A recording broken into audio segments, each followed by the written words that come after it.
오늘 본문의 말씀을 가지고 하나님을 가까이 하는 삶이라는 주제로 우리 함께 은혜를 나눠보고자 합니다.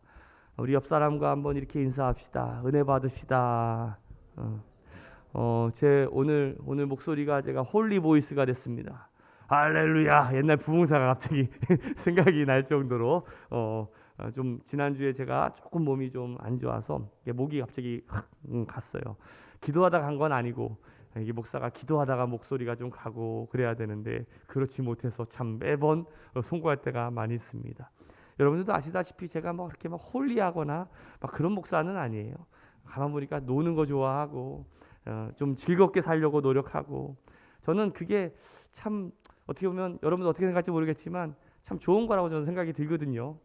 좀 우리 성도들과 함께 좀 이왕 우리가 천국 가기 전까지 좀 기쁘게 살고 좀 행복하게 살고 함께 좀 누리며 사는 그러한 신앙생활을 좀 했으면 하는 바람이 가지고 있는 목사인데 여러분들께서도 저를 위해서 많이 기도해 주시고 저도 여러분들을 위해서 항상 기도하고 있음을 기억해 주시기를 바랍니다. 제가 요즘에 눈물을 흘리면서 보는 드라마가 하나가 있어요. 우리들의 블루스라고 하는 드라마인데 거기 제가 참 좋아하는 배우가 있어요. 이병헌 나오는데 그 이병헌을 볼 때 제가 누가 생각이 나냐면 우리 이명지 집사님이 그렇게 생각이 나. 물론 이명지 집사님 이병헌보다는 100배는 더 잘생겼죠. 그 뭐죠? 그 이렇게 만물 장사 같이 이렇게 용달 타고 막 전국 방방곡곡을 막 다니면서 오징어 오징어 꼴뚜기 꼴뚜기 막 하는 그 모습을 보면서 우리 이명진 집사님이 참 생각이 나고 그럴 때가 많은데 또 오늘 딱 오시니까 얼마나 좋은지 모르겠어요. 여러분들 각자가 삶의 자리에서 참 여러 가지 힘든 좀 그냥 분투를 하고 계시는데 오늘 또 예배를 통해서 여러분들이 힘을 얻고 또 새 힘으로 또 여러분들의 삶을 정말 기쁘게 살아가는 우리 성도들이 되실 줄로 믿습니다. 우리 야고보서에서 제일 많이 등장하는 단어가 온전이라는 단어예요. 온전. 이 온전이라는 단어를 우리가 현대어로 바꿔본다면 성숙이라고 할 수가 있을 것 같아요. 성숙. 이 야고보가 우리에게 이 온전하라라고 말씀하고 있는 것은요, 우리에게 성숙하라라고 말하고 있는 거죠. 우리가 신앙생활하면서 어떻게 하면 성숙할 수 있을까? 사실 우리가 신앙생활하면서 가장 그것이 우리의 목표가 되는 것 아니겠습니까?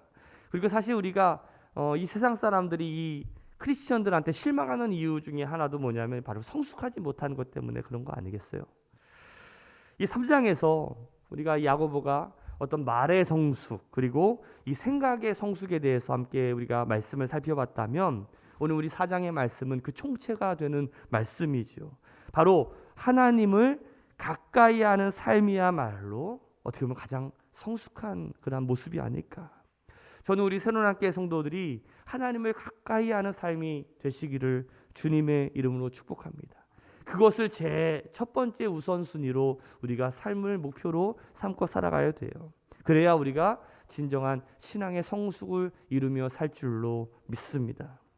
오늘은 어버이 주일입니다. 제가 항상 강조하는 말은 부모님은요 살아계실 때 효도하는 거예요. 언제 하는 거라고요? 살아계실 때. 그러니까 기독교는 부모님이 살아계실 때 효도하는 종교예요. 뭐 다른 종교는 부모님 죽은 다음에 효도하잖아요. 제사 지내고 막 묘를 멋지게 그냥 그 LPGA에서 쓰는 잔디를 가져다가 그렇죠? 거기다가 묘를 하고 띠를 띠고 그래봤자 무슨 소용이 있겠습니까? 그렇죠? 그 띠가 우리 부모님을 행복하게 하는 게 아니에요. 좋은 대리석을 갖다 놓고 한다고 해서 부모님을 기쁘시게 하는 게 아니죠. 내가 살아계실 때 우리가 부모님과 함께 시간을 보내고 살아계실 때 부모님께 효도하는 우리 새로운학교 성도들 되시기를 주님의 이름으로 축복합니다. 우리 지난주에 제가 송기론 목사님한테 여러분 송기론 목사님 아시죠? 제가 송기론 목사님하고 좀 친하잖아요. 알고 계시죠? 문자를 제가 하나 받았어요. 목사님이 쓰신 글인데 제목이 이거예요. 내가 아이를 다시 기르게 된다면 내가 다시 아이를 기르게 된다면 글이 이렇더라고요. 내가 다시 아이를 기르게 된다면 그들의 버릇을 고쳐놓으려고 애쓰기보다 내가 그들의 모범이 되는 일에 마음을 쏟으리라. 그들의 습관과 행동을 고치는 일에 시간을 빼앗기기보다 내 마음을 넓히는 일에 시간을 쓰리라. 그들을 꾸지람하고 야단치는 일에 마음을 쏟기보다 더 많이 성경 이야기를 들려주리라. 제가 여러분들 이제 예배 끝나고 나서 다 카톡으로 하나씩 보내드릴게요. 한번 보시면 좋을 것 같아요. 제가 이 문자를 받았는데 얼마 되지 않아서 그 어와나 단체 카톡에 저희 아내가 이게 받은 문자를 딱 올렸더라고요. 그 문자를 받으면서 제가 분명히 받았음에도 동일한 거잖아요. 그런데 갑자기 제가 이 글을 보면서 묵상을 하기 시작을 했어요. 제가 여러분들 야구를 참 좋아하잖아요. 여러분 알고 계시죠? 제가 한때 야구 선수를 꿈꿨던 사람이었는데 그 중에 제가 제일 좋아하는 선수가 누구냐면 여러분들 기억하실지 모르겠지만 캐논히터라고 하는 별명을 가진 김재현이라고 하는 선수예요. 뭐 아시는 분은 아시고 모르시는 분은 별로 모르셔도 괜찮지만 이제 그 김재현이라고 하는 선수가 이제 은퇴를 하고 야구를 이제 해설하는 그 해설자가 되었습니다. 근데 한 번은 그 아내가 그 김재현이 해설하는 거를 보면서 저한테 그렇게 얘기를 하는 거예요. 이 김재현이 해설을 할 때에는 항상 긍정적으로 말을 한다는 거죠. 그러니까 어떤 선수가 실수를 할 수 있잖아요. 실수를 하고 좀 뭔가 좀 잘못을 저지르더라도 좀 안타를 못 칠 수도 있고 그렇잖아요. 그러면 이 김재현 선수는 그 선수에 대해서 되게 긍정적으로 이야기를 하는 거죠. 그런데 가만히 그 이야기를 들어보니까 그래서 다른 해설자의 이야기를 봤더니 다른 해설자들은 긍정적으로 얘기하는 게 아니고 엄청 비판하고 막 분석하고 야, 저 선수는 저래서 안 되고 저 선수는 저래서 안 되고 막 그러더라고요. 근데 그 이야기를 하는데 왠지 저에게 이야기를 하는 것 같은 느낌이 들잖아요. 그거 알잖아요. 우리 남편분들. 그렇죠? 아내가 다른 사람을 들어서 얘기를 하는데 마치 나한테 하는 얘기 같은 느낌. 경험해 보신 적 있으시죠? 그렇죠? 일명 전문 용어로 돌려까기라고 얘기해요.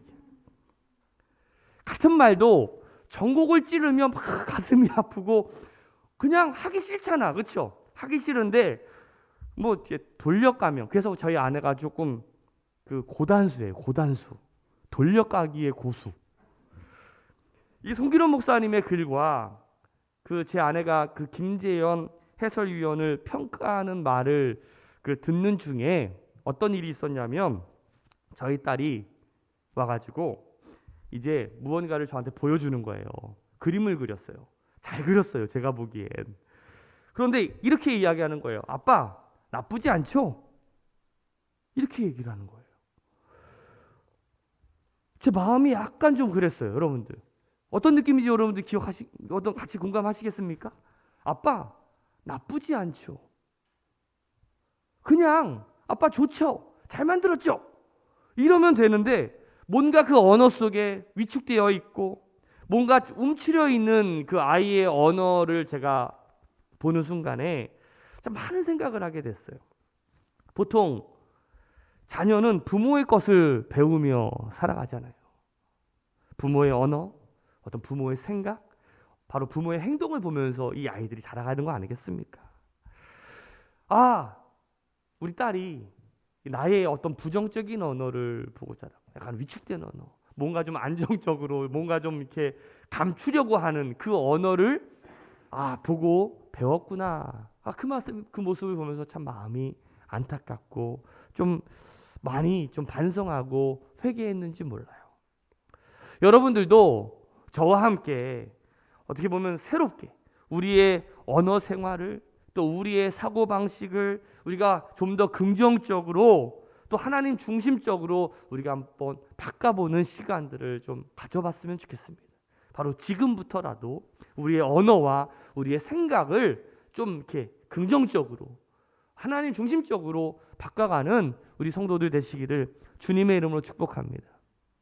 사람은 무엇을 가까이 하느냐에 따라서 나의 생각이 달라집니다. 그리고 나의 언어가 달라지게 되고 나의 행동이 달라지게 되어 있어요. 그래서 여러분들 맹모 삼천지교라는 말이 나온 거 아니겠습니까? 여러분들 맹모 삼천지교라는 거 아시죠? 여러분들 어떻게 보면 이 맹자의 어머니가 이 장례식계에서 또 시장에서 이 학교로 서당으로 이사를 가면서 참 처음부터 서당을 가면 될 건데 참 맹자의 어머니가 참 바보 같구나라고 생각할 수도 있지만 여러분들 그게 아니라 맹자의 어머니는 최고의 교육자예요. 여러분들 아시죠? 정말 삶의 죽음을 이해하지 못하면 공부의 중요성이 필요가 없어요.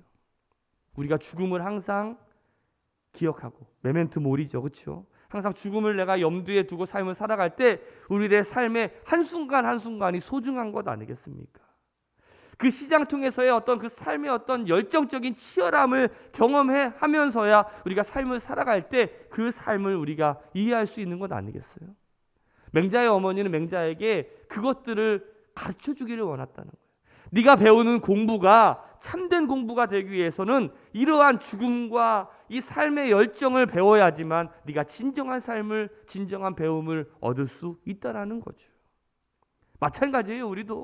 우리가 무엇을 가까이 하느냐에 따라서 우리들의 삶이 닮아지게 되고 또 내가 무엇을 가까이 하느냐에 따라서 우리의 행동이 바뀌게 되어 있다는 거죠. 오늘 여러분들 옆 사람한테 한번 물어보세요. 무엇을 가까이 하고 계십니까? 한번 물어보세요. 시작. 무엇을 가까이 하고 계십니까? 우리 야고보서 4장 7절과 8절 말씀을 한번 읽어볼까요? 시작. 그런즉 너희는 하나님께 복종할지어다. 마귀를 대적하라. 그리하면 너희를 피하리라. 그리하면 너희를 가까이 하시리라. 죄인들아 손을 깨끗이 하라. 두 마음을 품은 자들아 마음을 성결하게 하라. 야고보는 우리에게 이 마귀를 대적하고 하나님을 가까이 하라라고 우리에게 말씀하고 있어요. 마귀를 가까이 하지 마세요. 오히려 마귀는 우리가 대적해야 될 존재죠. 마귀는 멀리하고 대적해야 되지만 우리가 가까이 해야 될 존재가 있습니다. 누굽니까? 바로 주님이시라는 거예요. 우리가 하나님을 가까이 하게 될 때 그 하나님께서도 우리를 가까이 하시리라라고 약속하고 있다는 거예요. 사실 가장 복된 사람이 어떤 사람입니까? 하나님을 가까이 하는 사람 아니겠어요? 시편 65편 4절 말씀에 주께서 택하시고 가까이 오게 하사 주의 뜰에 살게 하신 사람은 복이 있도다라고 말씀하고 있어요. 73편 28절에 하나님께 가까이함이 내게 복이라라고 고백하고 있어요. 그러면 우리가 잘 알고 있는 시편 1편 말씀에 복 있는 사람이 어떤 사람입니까? 오직 여호와의 율법을 즐거워하여 그의 율법을 주야로 묵상하는 자가 복된 사람이라고 성경은 가르치고 있잖아요. 우리가 주야로 묵상한다라는 말이 뭐예요? 하나님을 가까이 하는 거 아니겠어요? 그것이 진정한 복된 삶이라고 성경은 가르치고 있어요. 그러나 아무나 하나님을 가까이 할 수 있는 것이 아니에요. 아무렇게나 하나님께 가까이 갈 수 있는 것도 아니에요. 그래서 오늘 우리에게 주신 이 하나님의 말씀인 이 야고보 4장에서 우리가 하나님께 가까이 가기 위해서 우리가 어떻게 해야 되는가? 오늘 그 야고보는 우리에게 이렇게 가르치고 있습니다. 첫째로 육신의 정욕을 버리라라고 가르치고 있어요. 우리 1절서부터 3절까지의 말씀을 같이 한번 읽어봅시다. 시작. 너희 중에 싸움이 어디로부터 다툼이 어디로부터 나느냐?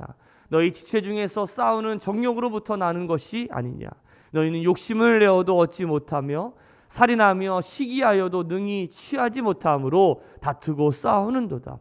너희가 얻지 못함은 구하지 아니하기 때문이요 구하여도 받지 못함은 정욕으로 쓰려고 잘못 구하기 때문이라. 아멘.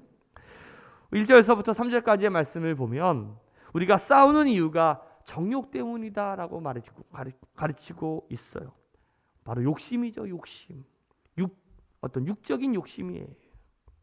그래서 이 욕심 때문에 심지어 살인까지 해도 원하는 것을 결국 얻지 못한다라고 이야기합니다. 우리가 원하는 것을 얻지 못하는 것은 우리가 기도하지 않기 때문이고 기도해도 얻지 못하는 것은 결국 우리가 정욕으로 쓰려고 우리가 잘못 구했기 때문에 그런 건 아니겠어요? 그러므로 우리가 끊임없이 어떤 다툼을 그치지 않고 이 세상의 정욕을 우리가 버리지 않으면 절대 우리는 하나님께 가까이 갈 수가 없다라는 거예요. 그래서 예수님도 마태복음 5장 23절과 24절 말씀에 이렇게 말씀하십니다. 그러므로 예물을 제단에 드리다가 거기서 내 형제에게 원망 들을 만한 일이 있거든 예물을 제단 앞에 두고 먼저 가서 형제와 화목하고 그 후에 와서 예물을 드리라라고 가르치고 있어요. 형제와 다투고 화해하지 않은 채로 우리가 하나님께 가까이 갈 수 없다라는 거죠. 하나님께 가까이 가기 위해서는요, 먼저 우리가 용서하고 화해하고 그리고 그 이후에 우리가 하나님께 나아갈 때 그때 하나님께서 우리를 받아주신다는 것 아니겠습니까? 그런데 가만히 보면 우리가 싸우는 대부분은 욕심 때문에 싸워요. 그래서 하나님께 나아가려면 반드시 우리의 욕심을 우리가 버릴 필요가 있어요. 그래야 우리가 하나님께 가까이 갈 수 있어요. 한번 따라하세요. 욕심을 버립시다. 좀 내려놓으시기를 주님의 이름으로 축복합니다. 두 번째로는 겸손해야 됩니다. 자, 우리 4장 6절 말씀을 같이 한번 읽어볼까요? 시작. 그러나 더욱 큰 은혜를 주시나니 그러므로 일렀을 하나님이 교만한 자를 물리치시고 겸손한 자에게 은혜를 주신다 하였느니라. 자, 이 말씀은 하나님은 교만한 자를 물리치시고 겸손한 자에게 은혜를 주신다라는 말씀이에요. 우리가 하나님께 가까이 가기 위해서는 우리를 어떻게 해야 돼요? 겸손하게 해야 돼요. 더 나아가서 10절 말씀에는 이렇게 이야기합니다. 주 앞에서 낮추라. 그리하면 주께서 너희를 높이시리라. 제 꿈이 있다면 주님이 높여주는 사람이 되었으면 좋겠다라는 거예요. 다른 사람이 높여줘봤자 뭐가 되겠습니까? 그렇죠? 주님이 나를 높여주시는 것보다 더 복된 일이 어디 있을까? 저는 우리 새로운학교 성도들이 그 어려운 것들을 해내는 우리 성도들이 되시기를 주님의 이름으로 축복합니다. 다른 사람이 높여줄 필요가 없어요. 주님께서 높여주시면 되지. 한번 따라 합시다. 맨날 이렇게 얘기하세요. 주님이 높여주시면 되지. 시작. 우리가 하나님을 가까이 하기 위해서는 낮은 마음으로, 겸손한 마음으로 우리가 주님께 나아가야 돼. 절대 교만해서는 하나님께 나아갈 수가 없어요. 여러분들 성경에 보면 사무엘에 보면 그 다윗과 이제 사울의 이야기가 나옵니다. 먼저 사울이 먼저죠. 정말 여러분들 사울이 왕이 되기 전까지의 모습을 보면 여러분들 잘 알다시피 얼마나 겸손한 사람이었습니까? 성경은 이 사울을 향해서 준수한 사람이라고 평가하고 있어요. 사울은요 키도 컸어요. 그리고 정말 잘생긴 사람이에요. 요즘으로 치면 현빈 같은 사람.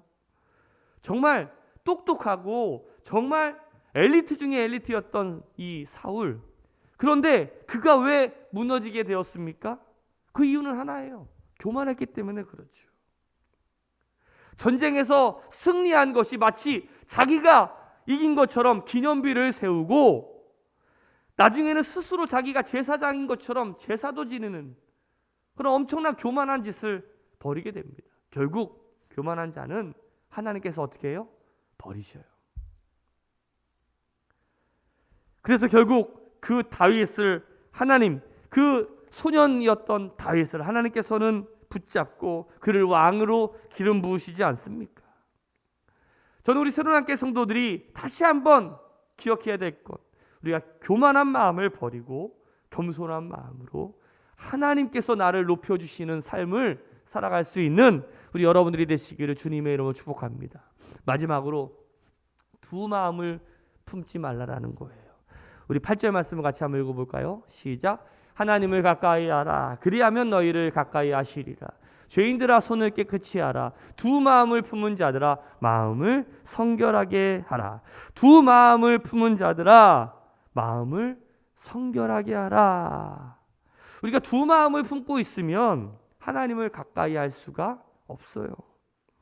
오늘 마태복음 6장 24절 이하의 말씀을 보면 한 사람이 두 주인을 섬기지 못할 것이니 혹 이를 미워하고 저를 사랑하거나 혹 이를 중히 여기고 저를 경히 여김이라. 같이 한번 읽어볼까요? 너희가 하나님과 재물을 겸하여 섬기지 못하리라. 우리는 하나님과 세상을 겸하여 섬길 수 없다라는 거죠.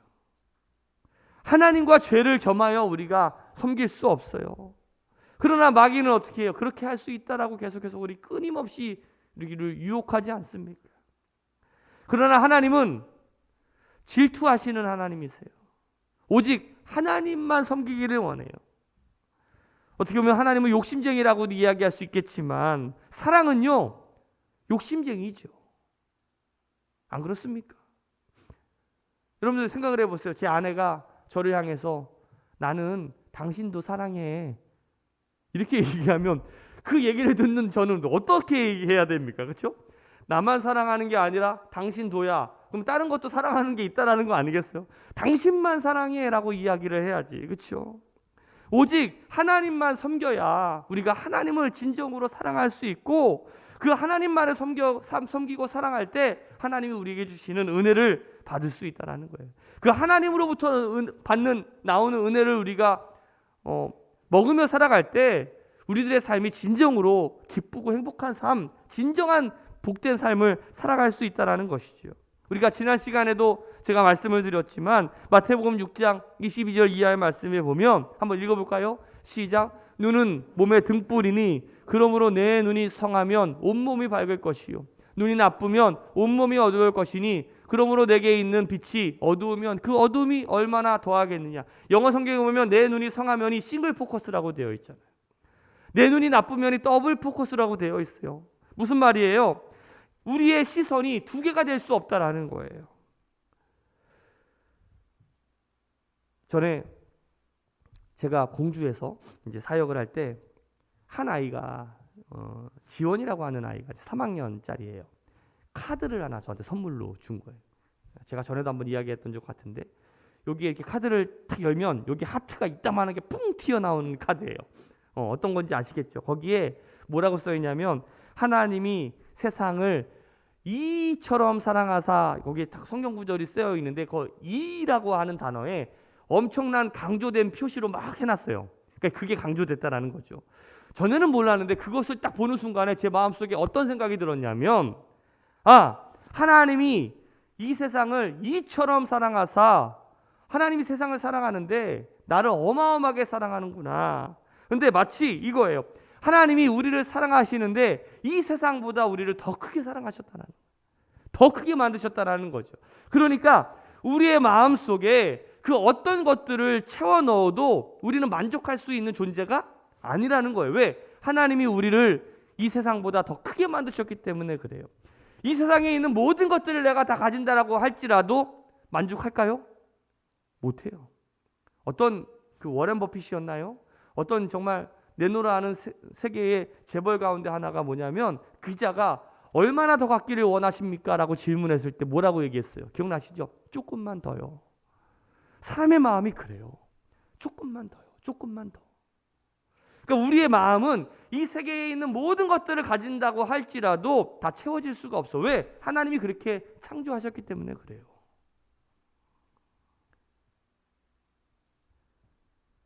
전에 이제 저랑 친한 그 공주에 있는 그 김진호 목사님 기억하시죠? 거기 첫째가 척추측만증 때문에 학교를 지금 자퇴하고 이번에 검정고시를 봤어요. 검정고시를 봐가지고 이제 대학을 이제 들어가려고 이제 실용음악과를 좀 가려고 이제 학원을 좀 다니고 있는데 저한테 지난주에 전화 와가지고 학원비가 너무 비싸다고 막 찡찡대는 거예요. 어떡하냐. 근데 여러분들 기억하시죠? 그 척추측만증 수술 받을 때만 하더라도 저한테 뭐라고 얘기했어요? 제발 수술만 잘 받고 건강만 해도 내가 정말 소원이 없겠다. 태훈아 기도해줘라. 우리 아들 정말 건강하게만 그렇게만 해도 그냥 공부 못해도 되고 그냥 사람만 있어도 내가 정말 감사하다. 그랬는데 대학 보내는데 이놈의 새끼 돈만 든다고.